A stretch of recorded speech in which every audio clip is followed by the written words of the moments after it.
My name is Grace Whitaker, and I'm 63 years old. I never thought I'd be telling my story this way.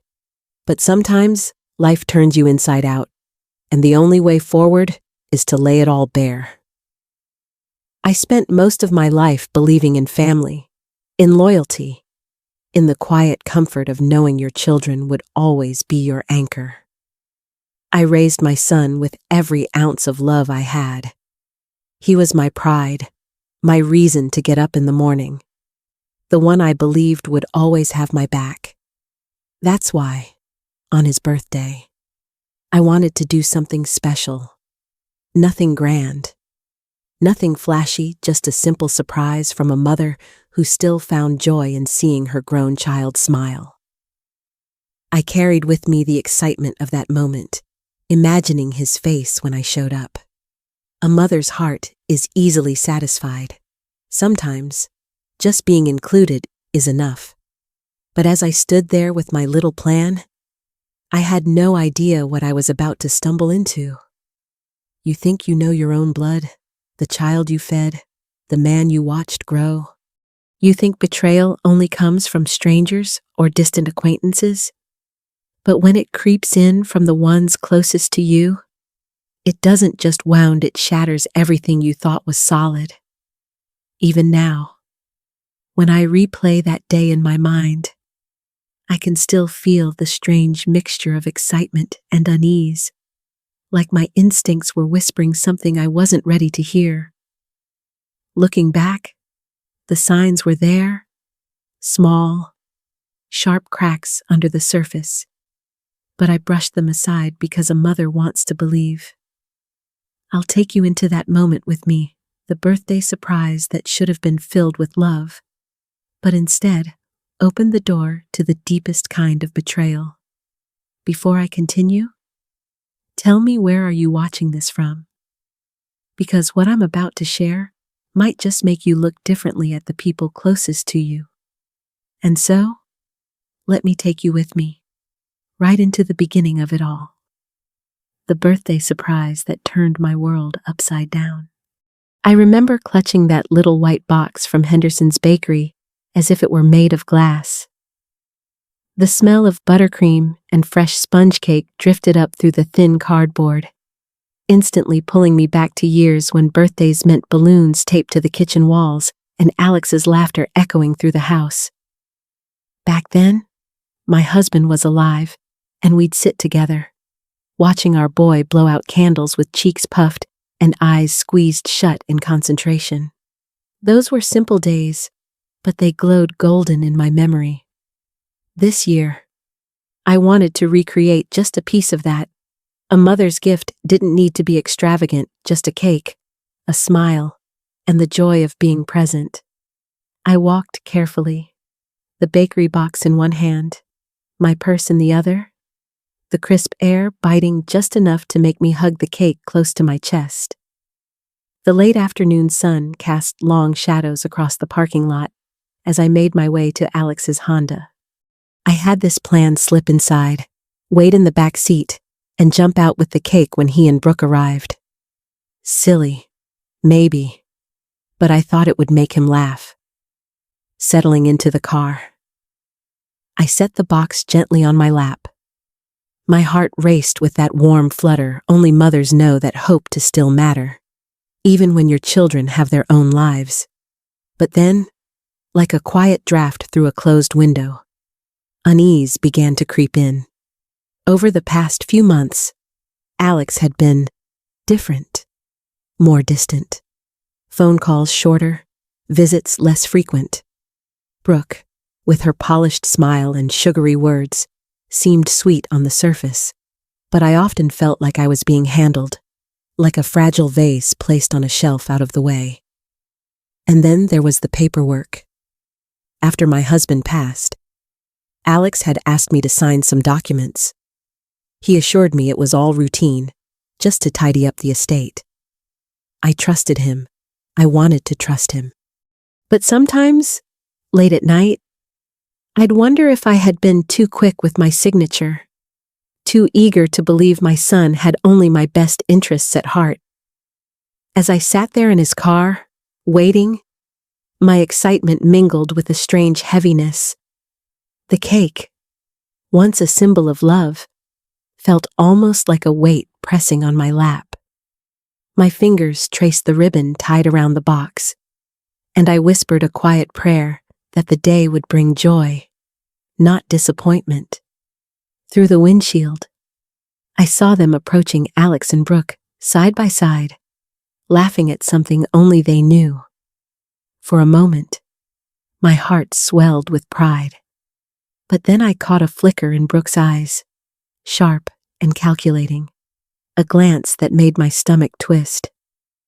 I ducked lower in the back seat, holding my breath as they neared the car. My heart pounded so loudly I worried they'd hear it.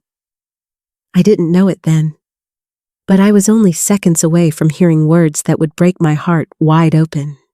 And that's where the birthday surprise began to unravel.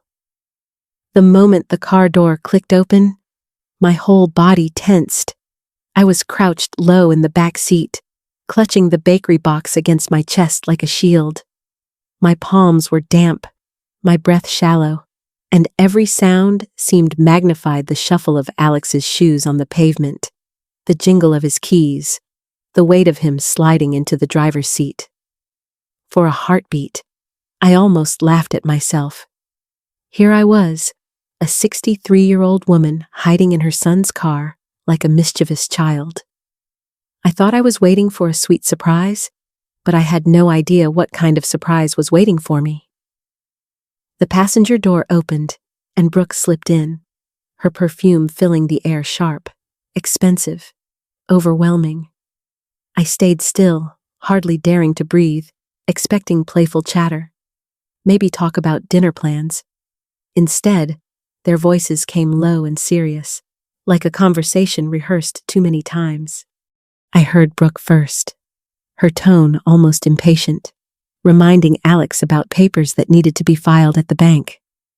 Something about the house being in his name now? My chest tightened. At first, I thought I misheard. Then Alex's voice came, calm and steady, saying it was all set, that my signature on the power of attorney had made things simple. My stomach dropped. Power of attorney. The words struck like a thunderclap. He was talking about those papers he had put in front of me after his father died. The ones he said were routine. I had signed them with complete trust, never once thinking my own son might twist them into a noose around my neck. Brooke pressed further, asking when they would move forward with the plan. That word alone made my heart pound so loudly, I feared it would give me away. Alex replied, almost casually, that once the house was sold, placing me in a nursing home would be easy. A nursing home, as if I were some burden to be discarded. I felt the blood drain from my face. My hands trembled around the cake box until the ribbon dug into my fingers. I wanted to scream, to leap up and demand answers, but my voice stayed locked inside me. All I could hear was the cruel rhythm of their words, each one pounding against the years of sacrifices I had made. My mind flew back to nights I stayed awake nursing Alex through fevers, the times I worked double shifts just to buy him new shoes, the countless birthdays and holidays I made special with whatever little I had. Every memory collided with the coldness of his voice now. The boy I had raised, the man I thought would honor his father's memory, was plotting to erase me from my own life. Brooke laughed softly, a sound that sliced through me. She spoke about freedom, about how convenient it would be once I was taken care of. Alex didn't argue. He agreed. My son agreed.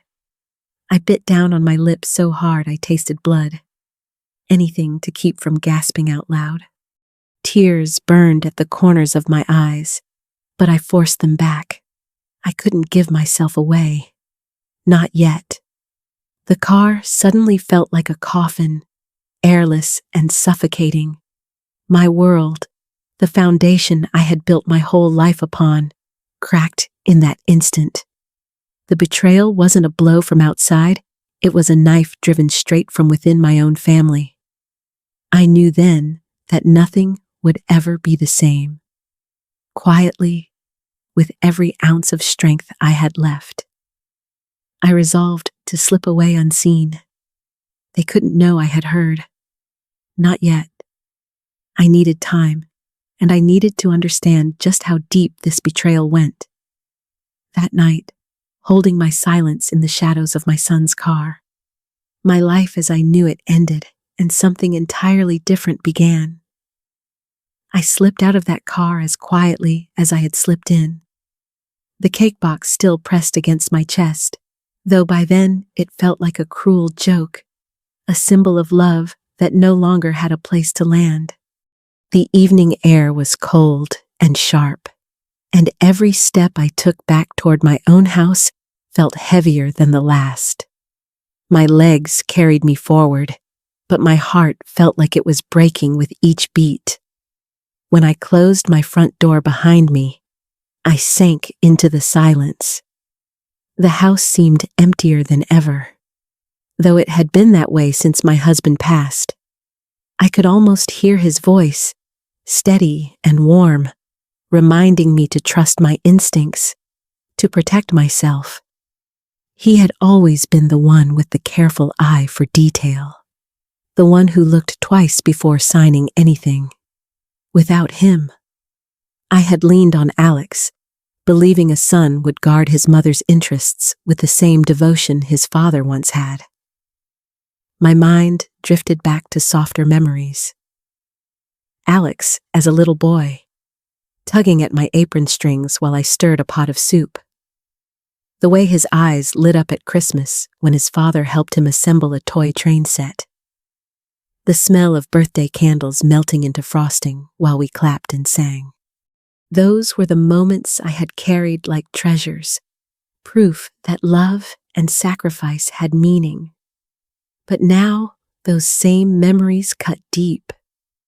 I thought of the paperwork Alex rushed me through after the funeral, my hands trembling from grief, my eyes blurry with tears, and his voice telling me it was just routine. I signed without a second thought. I thought of the times Brooke's smile felt too polished, her kindness rehearsed, and how I brushed it off as me being overly cautious. I thought of the loans I helped cover, the quiet financial support I gave because I believed in my son's honesty. Each memory turned sour under the weight of what I had overheard. It wasn't just about money. It was about being erased, about being treated like an obstacle to be cleared away. I sat there in my quiet living room, grief pressing against my chest, but something else rising too. Anger, not the wild, reckless kind, but the sharp, focused anger of a woman who finally sees the truth. My trust had been abused. My love had been taken for granted. My safety was at stake. I knew then that I couldn't just sit back and let their plan unfold. My life wasn't over. Not yet. I needed to see for myself what had been done in my name, what those papers had really cost me. And so, with a heart still heavy, but a spirit beginning to stiffen, I made up my mind. Tomorrow, I would go to the bank. I would uncover the truth. The morning after felt heavier than any I could remember. I found myself walking back into Henderson's bakery, the same little shop where I had bought Alex's birthday cake just the day before. The bell above the door chimed the same way. The warm scent of cinnamon and sugar hung in the air, and the glass cases gleamed with frosted cupcakes and pies. To anyone else, it was comfort. To me, it felt like mockery. I used to love this place. Every year, I'd stop here for Alex's favorites chocolate with whipped cream frosting, sometimes with sprinkles if he asked for them as a boy. I could still see his little hands clapping at the sight, his father grinning beside him as we carried the box home. Those memories used to sweeten my heart. But standing there now, they tasted bitter. I realized that what I had tried to celebrate a son's life, a family's love, was hollow. The cake had sat in my lap while I overheard my own child planning to erase me. That thought was almost too much to bear.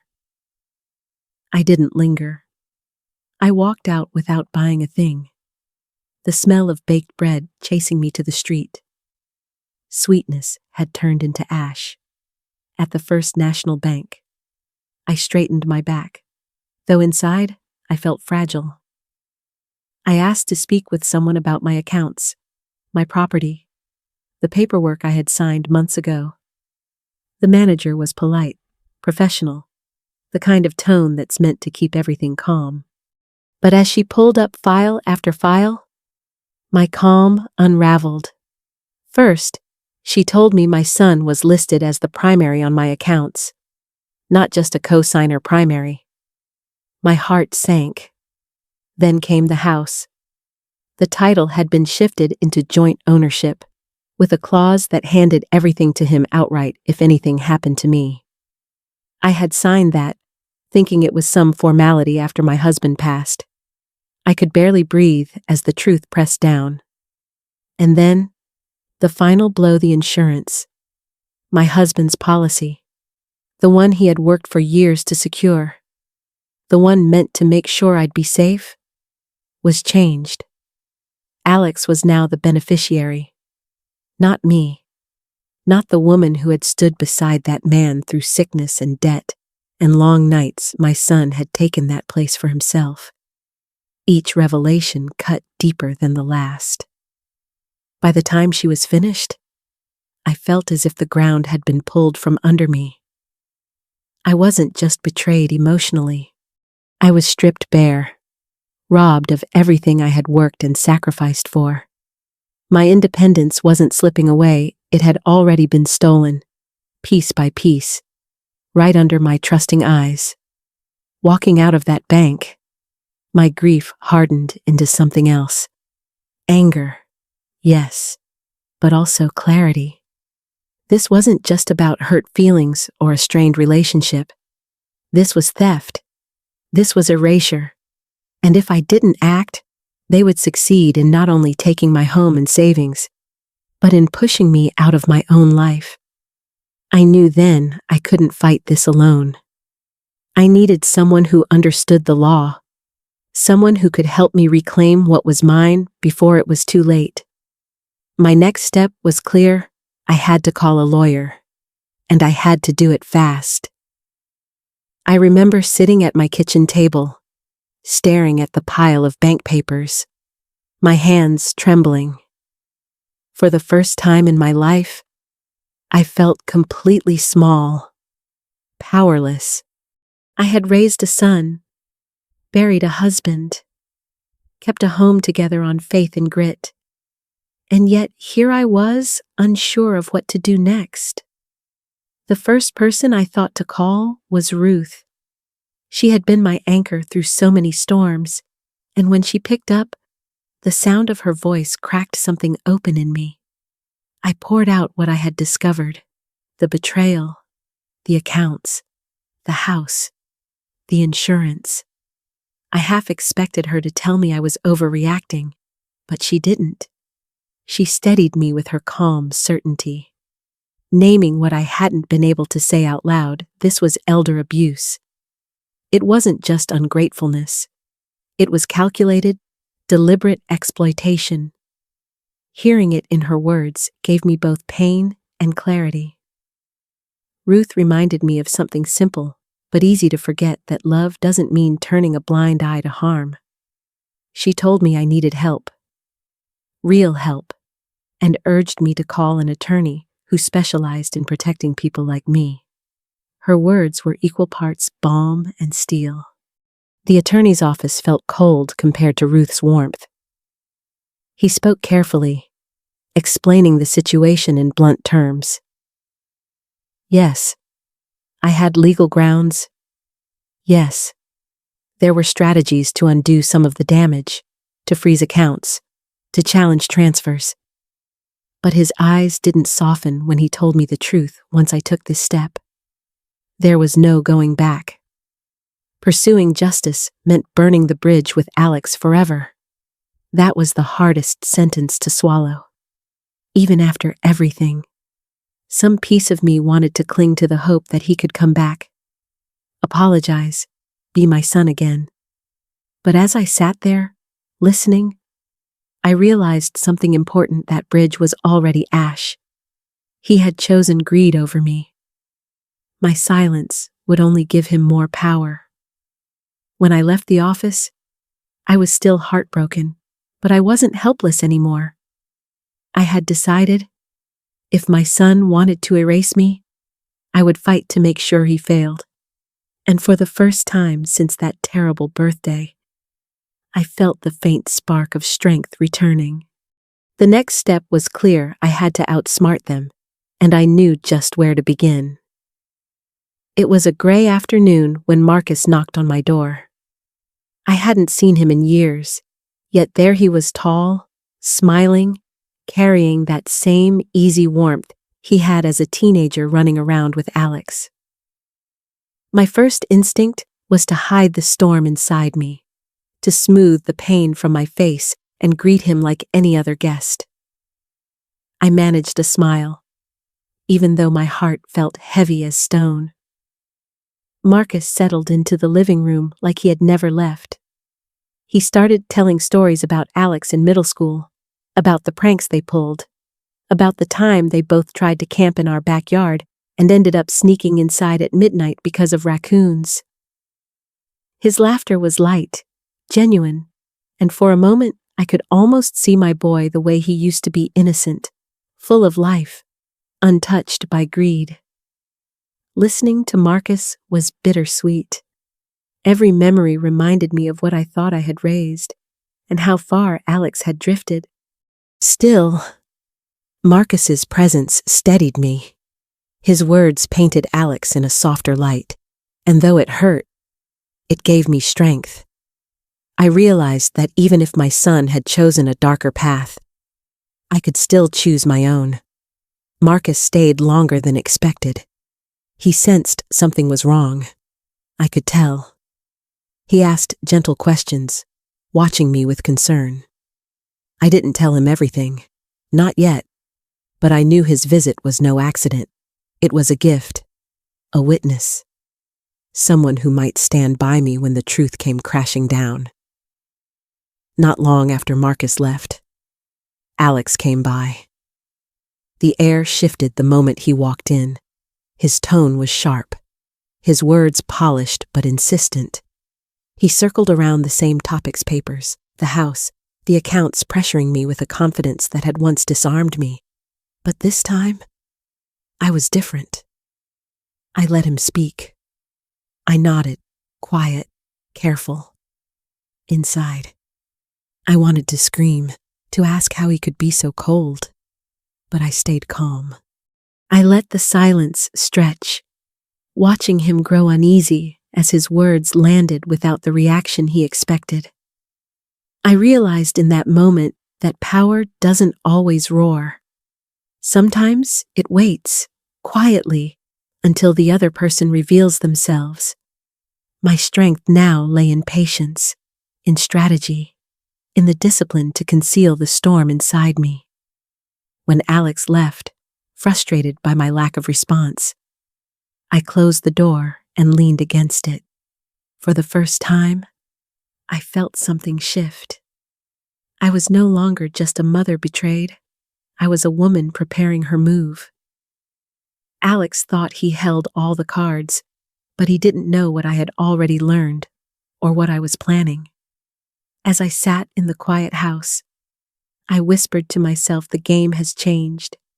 He might see me as fragile, but I know now I hold a power he doesn't suspect, and soon I would use it. I sat at my kitchen table, the small recorder in my hands feeling heavier than it should. Such a simple object, yet it carried the weight of my future. I had tucked it carefully between the cushions of the couch, angled so that every word would be caught. My heart pounded, not from fear this time, but from resolve. I had been a silent victim long enough. When the sound of their car pulling up reached my ears, I steadied myself. Alex's footsteps came first, familiar, hurried, careless. Then Brooke's heels clicked sharply against the floor, each strike like a warning. I stayed still, listening as their voices filled my living room. They spoke freely, as if the house already belonged to them. Their words dripped with greed, colder this time, sharper. They talked about papers, transfers, insurance, and timelines. My son, my own flesh and blood, spoke of me as though I were an obstacle to be managed, a problem to be solved. Brooke's tone was harsher, calculating, pressing him to act faster. Every sentence cut into me, but I let it wash over, not showing a trace of the storm inside. Instead, I kept my breathing slow, my posture still, waiting. The recorder captured it all, every cruel admission, every plan spoken aloud without shame. Finally, I rose. My voice surprised even me, steady and calm, carrying a weight that made them both spin around. Their eyes widened when they saw me standing there. Alex's face went pale. Brooke's twisted in anger. For the first time, I wasn't the frail mother they expected. I was something stronger. I told them I had heard everything. I told them I knew what they were doing. Their excuses stumbled out, but I didn't let them land. My words cut through the room, quiet but final. Then I held up the recorder. The little red light blinked steadily, proof that their greed was no longer a secret. Alex's mouth opened, but nothing came out. He realized in that moment what I had already known: there was no undoing this. No denial, no excuse that could erase the truth now preserved in my hands. I felt a strange calm settle over me as I stood there, holding the evidence that would protect me. The mother they thought they could silence had found her voice again, and this was only the beginning. The house was too quiet that night. I sat in the living room with only the ticking clock for company, every second stretching longer than it should. My nerves were raw, but beneath the fear was a strange calm. I had called the police earlier, explained my fears, and kept my recorder ready. If Alex and Brooke were reckless enough to come, I would not be unprepared. Then it happened, the sharp, unmistakable crash of glass shattering from the back window. My body jolted, but I forced myself to stay still, to breathe. Heavy footsteps followed, uneven and hurried, their voices low but urgent. My heart hammered against my chest, but I clung to the plan. They thought they were in control. They didn't know the police were already on their way. Every sound was magnified: the creak of the floorboards, the hiss of Brooke's whispers, the thud of Alex's movements. I could feel the adrenaline surge through me, but I refused to let panic win. Fear mixed with fury. How had it come to this? That my own son would break into my home like a criminal? I pressed my hand against the arm of the chair to steady myself, knowing every second mattered. Then, like a sudden change in weather, the sound of sirens cut through the night. Red and blue lights flashed across my curtains. The pounding at my door this time wasn't Alex, it was the police. Commands rang out, firm and sharp. The chaos turned on itself. Alex's defiance, Brooke's protests, they were swallowed by the authority of those voices. The house that had just moments ago been invaded now felt like it belonged to me again. When the officers stepped inside, everything slowed. They saw the broken glass, the recorder blinking quietly on the table, and me sitting there with trembling hands but steady eyes. My evidence, my truth, it was no longer just my word against theirs. As Alex was led away, his face a storm of shock and shame, I felt both broken and stronger than I had ever been. Brooke's glare cut through me, but it no longer had power. The fear lingered in my chest, but so did relief. That night, as the last officer assured me I wasn't alone anymore, I realized justice had finally begun to move. The fight wasn't over, but for the first time, I believed it could be won. And tomorrow would bring the courtroom, where the truth would stand in the open for all to see. Walking into the courtroom felt like stepping into another world. The air was heavy with silence. Every movement amplified the shuffle of papers, the creak of benches, the quiet murmur of strangers. My hands trembled as I held them in my lap, but my chin stayed steady. I was not here as a victim anymore. I was here to tell the truth.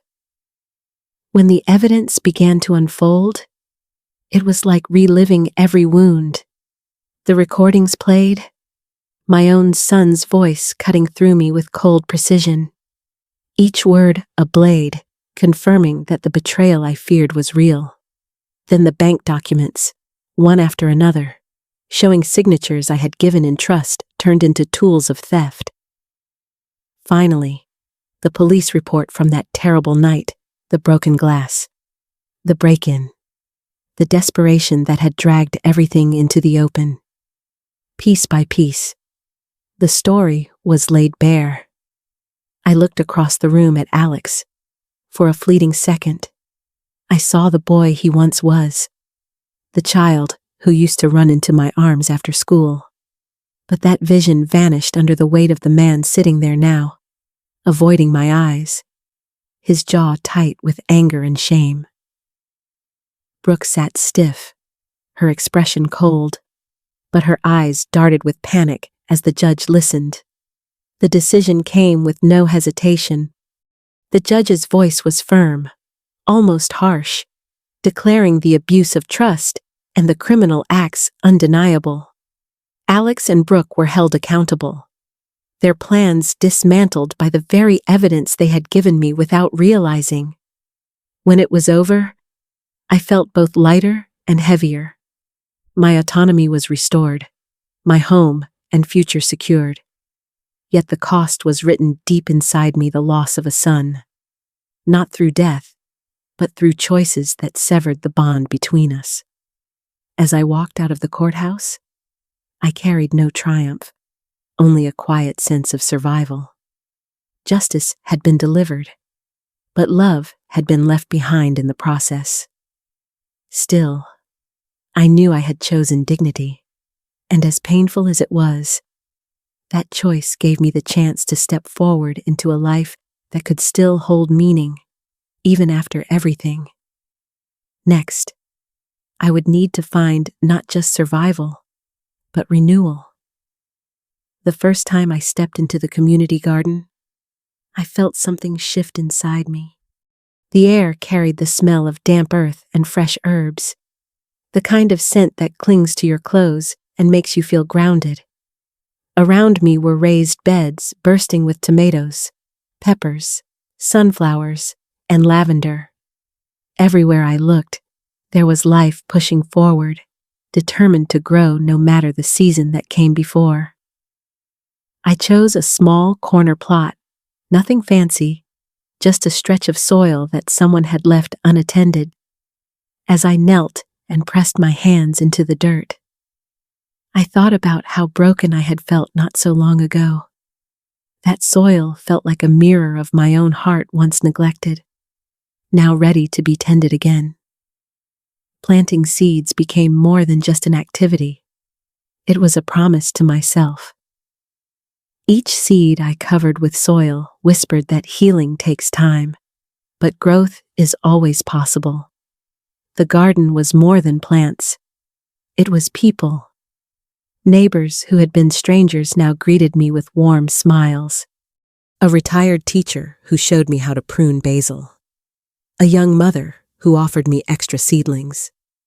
A grandfather who shared stories as he watered his rows of beans.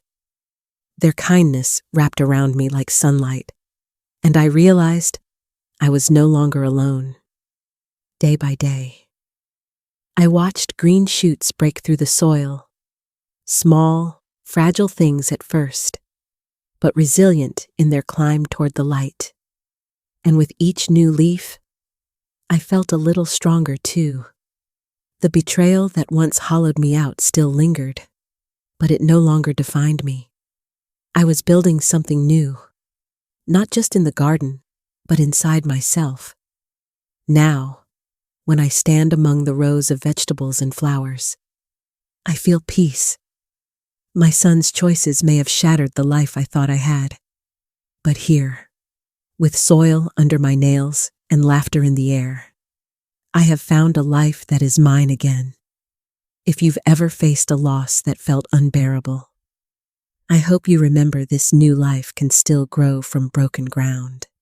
If my story touched you, I'd love for you to share it. Leave a comment or simply tell me where you're watching from. We heal best when we heal together. When I look back on everything that has happened, it feels like I have lived through several lifetimes in one. There was the life I knew before the mother who believed love and sacrifice were enough to keep her family whole. Then came the betrayal, the shattering moment when I realized the person I trusted most had chosen greed over love. That pain was like a wound I thought would never close. But here I am, still standing. I've learned that even when the people closest to you turn away, you can find strength inside yourself you never knew was there. I've learned that trust is a gift, one that must be given wisely, and that it is never wrong to protect your dignity, your home, and your heart. Most of all, I've learned that even in the aftermath of loss, life has a way of blooming again if you're willing to nurture it. I don't share my story to dwell on pain, but to remind you whatever storm you might be facing, you are not powerless. Healing may take time, but it is always possible. And sometimes, the hardest endings lead to the most unexpected beginnings. If my journey has touched you, I'd love to hear your thoughts. Share this with someone who may need a reminder that strength can be found even in brokenness. Leave me a comment and tell me where you're watching from, or share your own story of resilience. Together, we can remind each other that no matter how deep the betrayal, hope and renewal are still within reach.